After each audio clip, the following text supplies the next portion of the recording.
வணக்கம். அம்மாச்சி வைத்தியம். இன்று நம்ம கொள்ளு ரசம் செய்வது எப்படி?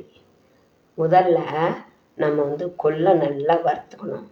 வறுத்து ஒரு கடாய் சட்டியில் போட்டு நல்லா வறுத்துக்குங்க. பிறகு வறுத்துக்கிட்ட பிறகு அதை மிக்சியில் போட்டு அடிச்சுக்குங்க. 100 கிராம் கொள்ளுக்கு நான் சொல்கிறேன்.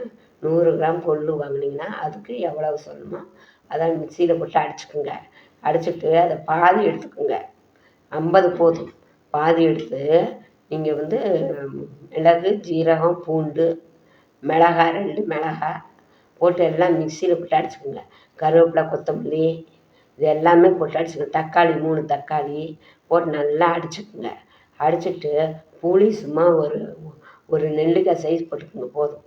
போட்டு அதை கரைச்சி விட்டு இதெல்லாம் தூக்கி ஒன்றா தூக்கி எல்லாம் கொட்டிடுங்க. கொட்டி இந்த கலவையை மிக்சியில் அடித்த கலவையுமே தூக்கி எல்லாம் ஒன்றா கொட்டிடுங்க. தண்ணி நல்லா ஒரு 2 டம்ளர் அளவுக்கு தண்ணி வச்சுக்கோங்க. வச்சு அதை நல்லா புளியெல்லாம் கரைச்சி விட்டு எல்லாம் ஒன்று கலந்து கடுகு உளுந்து போட்டு தாளித்து விடுங்க. தாளித்து விட்டு நல்லா ஒரு முட்டை கொதி வரையிலேயே எடுத்துருங்க. ரொம்பலாம் வேணாம். வெந்தோடனே எடுத்து சாதத்தை போட்டு சாப்பிட்டிங்கன்னா சூப்பராக அருமையாக இருக்கும். சளி, ஜுரம் உள்ளவங்க எப்படியாப்பட்டவங்களுக்கு சாப்பிட அமிர்தமாக இருக்கும். செய்து பாருங்கள். இந்த ரசம் பாருங்கள், இதுதான் ரசம். இந்த பாருங்க.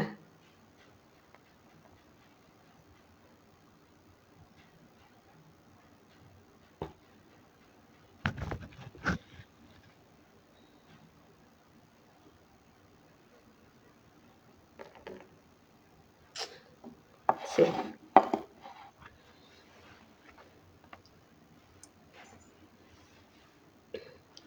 பாருங்க. இது துவையல். துவையல் எப்படி செய்யுதுன்னா, இதை பாதியை பாதி மிச்ச பாதியை நீங்கள் மிக்சியில் போட்டு அடித்து வச்சுருந்த கொள்ளு இருக்கு இல்லையா, அதில் கொஞ்சம் 2 மிளகாய், கொஞ்சம் புளி, பூண்டு 2 வச்சு கருவேப்பிலை, கொத்தமல்லி எல்லாத்தையும் ஒன்றா போட்டு நல்லா மிக்சியில் போட்டு அடிச்சிடுங்க. தேங்காய் போடாதீங்க. தேங்காய் போட்டு சாப்பிட்ணுமா டேஸ்ட்டுக்கு சாப்பிட்லாம், மருத்துவ குணம் மாறிடும். அதனால் தேங்காய் டேஸ்ட்டுக்கு வேணுங்கிறவங்க வச்சு சாப்பிட்லாம், அதனால் தப்பே கிடையாது. இது தேங்காய் இல்லாமல் சொன்னால் மருத்துவ குணத்துக்கு சளி, ஜுரம், இருமல், கொலஸ்ட்ரா பிரச்சனை, ப்ரெஷர்காரங்க இதெல்லாமே சாப்பிட்றது மருத்துவத்துக்கு. அவங்க தேங்காய் சேர்க்காம சாப்பிட்றது நல்லது. இதை நல்லா செஞ்சு துவையலை பண்ணி துவையலை பாருங்க. துவையல் அருமையாக இருக்கும். துவையல் சாப்பிட செம்ம சூப்பராக இருக்கும். அருமையாக உங்களுக்கு நான் இது இப்போ உங்களுக்காக நான் வீடியோ போட்டிருக்கேன். போட்டு இப்போ இதை உங்களுக்காக தயார் பண்ணி செஞ்சேன். அதனால் இதை செய்து பலன் அடையணுங்கிறதுக்காக தான் இவ்வளோ தூரம் பிரயாசப்பட்டு போட்டேன். செஞ்சு பாருங்கள், சாப்பிட்டு பாருங்கள். இதை மக்களுக்கு ஷேர் பண்ணுங்கள். நீங்கள் லைக் பண்ணுங்கள், ஷேர் பண்ணுங்கள், சப்ஸ்கிரைப் பண்ணுங்கள். இதெல்லாம் உங்கள் இஷ்டம்.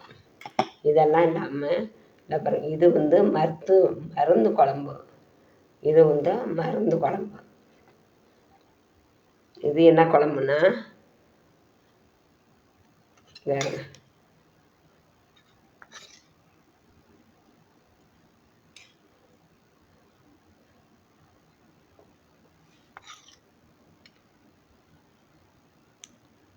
இதில் என்னென்ன இருக்குது தெரியுமா?